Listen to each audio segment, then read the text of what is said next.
things are going very, very well. A lot of exciting things happening, and we just wanted to shoot a short video to, keep people up to date on, what's going on.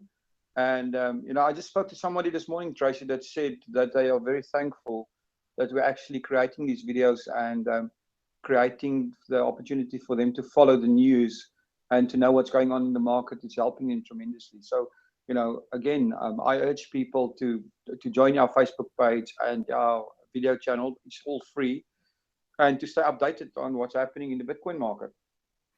Absolutely. And I get similar compliments, I have to say. And I was just thinking about when we first started, Peter. We were both of us pretty green, but we decided that's it, we're going to do it, and we've totally immersed ourselves. And it's such an exciting world to be in. Absolutely. And there's many new things happening, but like you say, at the moment it's a bit of a Bitcoin bull market. The Bitcoin price has gone up almost more than 10% in the last few days, and I think it touched 550 or very close to it already. Yes, it has. But you know what? Can we also argue that it's not a bull market, but it's actually a Chinese dragon market? Well, tell me why you say that.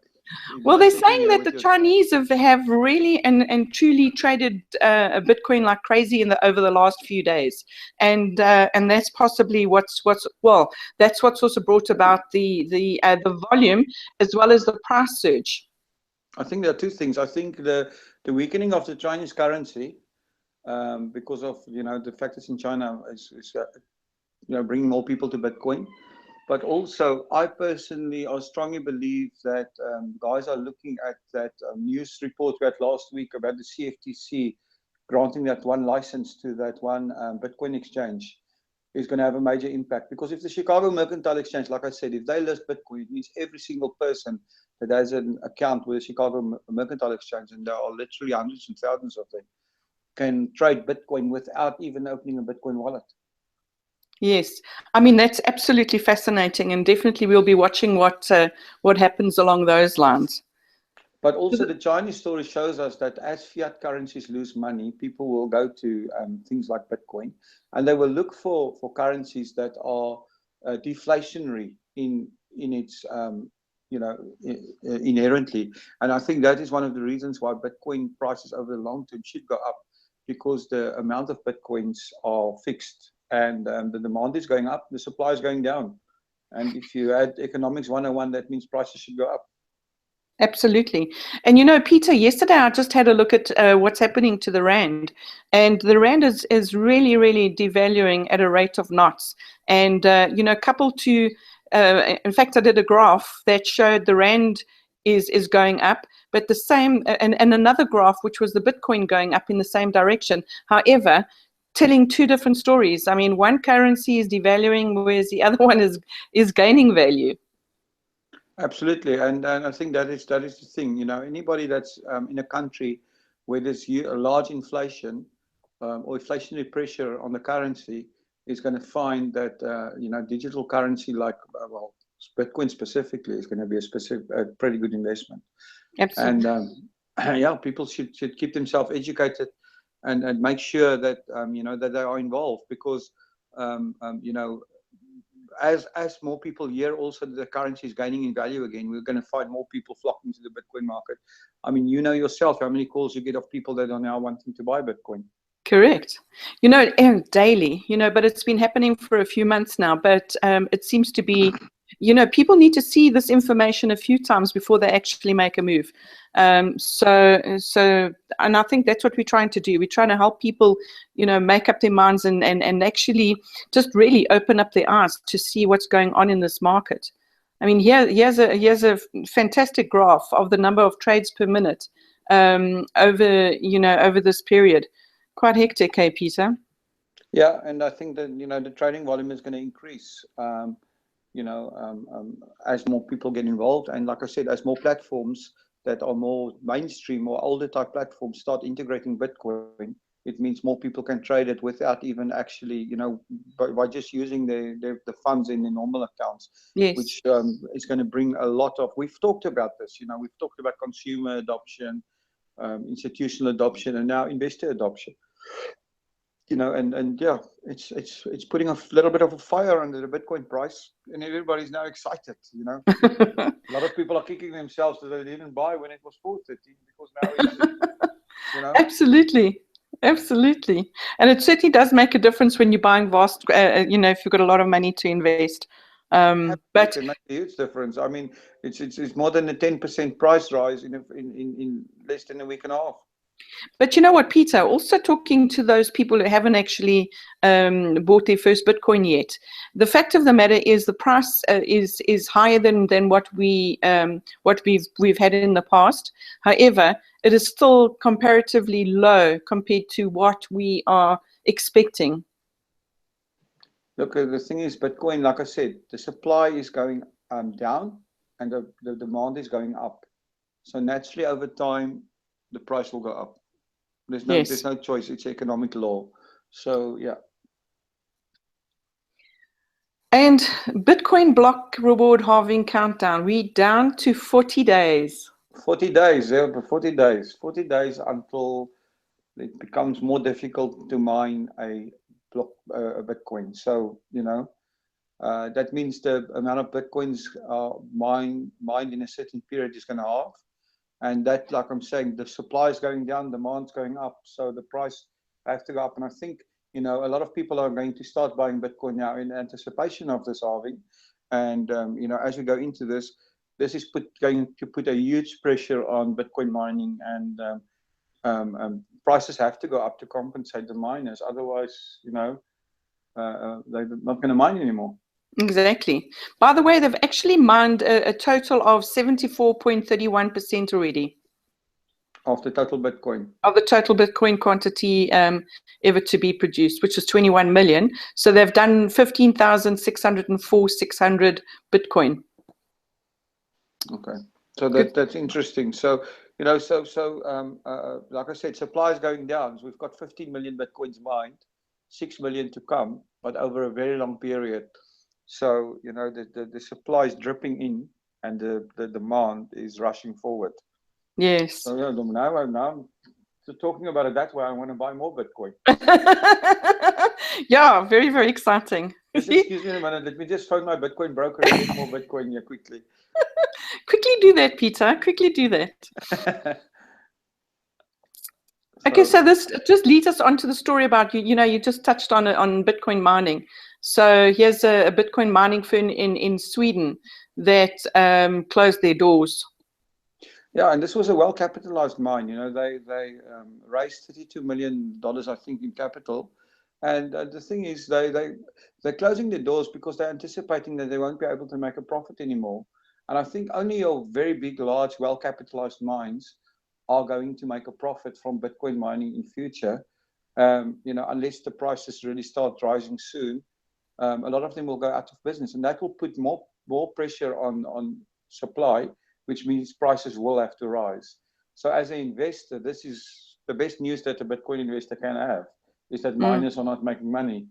But also, you know, this brings me to, you know, another sad part of this whole tale is, and I think this is finally these so-called cloud miners are going to have their day, because, you know, they've been ripping people off now for a number of years. And hopefully, you know, this will stop now, because they, you know, their chickens are going to come home to roost. Because if you think about it, Tracy, you know, I've just heard today again, somebody called me about the cloud miner promising 10% profits a month to people. Now you think about this, you've got a big mining company in Sweden closing down, that are well capitalized, that can't make profits. How on earth could some cloud mining operation, which probably, you know, don't even have a mine, if you ask me, but even if they have one, how can they pay out 10% a month in profits? So how can they have 100% profitability if a real world mine closes down because they can't produce the coins profitably anymore? And how come they don't have anything in their stuff compensating for the Bitcoin halving? So, you know, I keep on saying the same thing: buyer beware, because these cloud mining scams are all out there. And also, even if you're investing with one that are, you know, giving returns, in the last month, if you bought a mining contract 3 weeks ago, you've already lost 10% because people forget when they buy a mining contract, they don't have that coins. The coins first have to be mined. So they lose out on the capital growth they would have had if they just bought Bitcoin. And it's just a sad story to me. And you know, the chickens are going to come home to roost.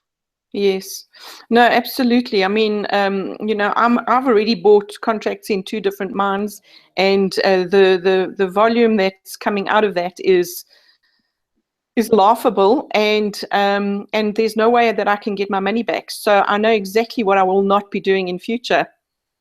Well, you'll notice now what will happen is how these people compensate for this is they increase their marketing, and they will lower their prices for contracts to get more unsuspecting people in. And you know, and people fall for it because they think they're gaining X% a month or whatever, but in actual fact they are just being repaid their own money. I mean, we've made a little humorous video about this, and I've seen that our Facebook post with that video in. It's called a cloud mining a scamble to last, and I urge people to go watch that video. It's a bit tongue in the cheek, but in actual fact is, you know, it goes to the heart of the matter. The fact is that these mining contracts are not profitable. It's not even a proper investment. And you know, the thing is, people are going to lose a lot of money. They're putting their capital into these things, and they're not going to get their money back. Yeah. Or over time, they're just paying you back your own money, and you'll be lucky if you get everything back. And you will lose 2 or 3 years in capital growth that you could have gained by just owning Bitcoin. If you don't want to invest in anything, just keep Bitcoins in your wallet. Just keep it. It's going to be a good investment anyway. But people are so driven by greed that they get into the wrong stuff. Well, you know what? Sometimes it's also lack of understanding, you know. It really is lack of understanding. And oh yes, I see that all the time. You know, if I look at our post, like I said, our post is tongue in the cheek, and you know, people just go.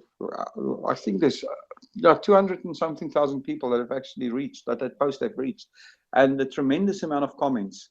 And those comments just show how ignorant people are, because the biggest comment that we get, or the biggest thing is, yeah, but I've invested with this mining company, and they are paying out as they said they would.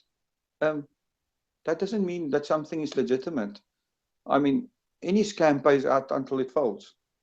No, exactly. You know, so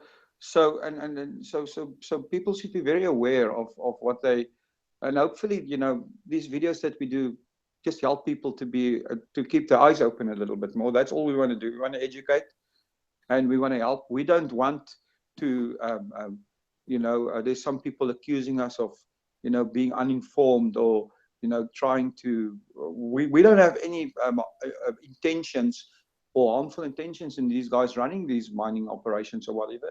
We're just trying to educate the public with what we see. That is our duty as a media company, to come out and show people, you know, the real numbers and what is really going on. Yes, absolutely, Peter. And I think a lot of people have taken heed. Yes, hopefully.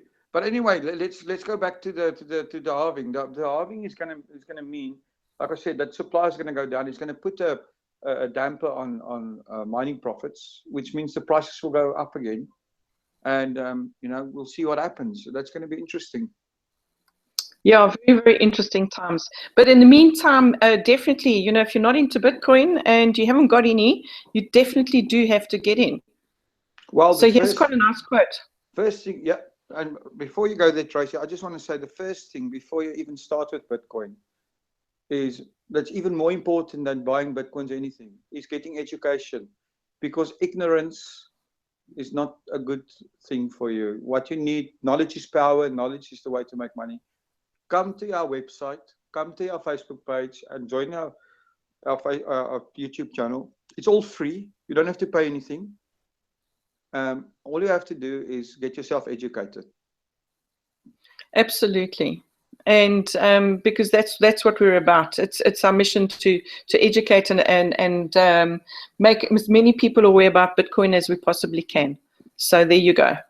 There you go. Okay, Peter. Anything more to add? No, read your quote for us so that we can think about it. Okay. The average user should pick up Bitcoin to experience the future of money, to gain a glimpse into an exciting technology, to learn about how money could be in the future, and also become aware of how limited money and banks are today. And this is a great quote from a Bitcoin expert. He's also a host of a few programs. He does a lot of meetups all over the world. He's an author, Andreas Antonopoulos. And yeah, so watch some of his videos as well. He's very, very, you know, he's got a lot to give in terms of his expert knowledge. Yeah, I mean, absolutely. And I just also want to say that you know, I'm just the second line over here, or actually the third line, to gain a glimpse into an exciting technology. I mean, every single week we are being inundated on news articles of how things are changing. You know, what's new, what they're going to do on the blockchain, what they're going to be using Bitcoin for, you know, all the applications, and it is such an exciting place to be, Peter. We're right at the beginning of everything. well, you know, there's exciting technologies. I mean, yeah, let's rather put it this way. Watch this space. There's some exciting technologies that we are going to review shortly that will really, you know, give people a glimpse into where the future of money is going to, and also the future of managing your money and and things like that. But we'll talk about that later. Let's keep people in suspense a little bit. Join our Facebook page. Join our YouTube channel. Just click on the links and, you know, listen to what we have to say and make up your own minds on what you want to do and get knowledge and power. Absolutely. Well, till we chat again. Cheerio, Peter. Cheers, everyone. Cheers, Tracy. Thank you very much. Thank you.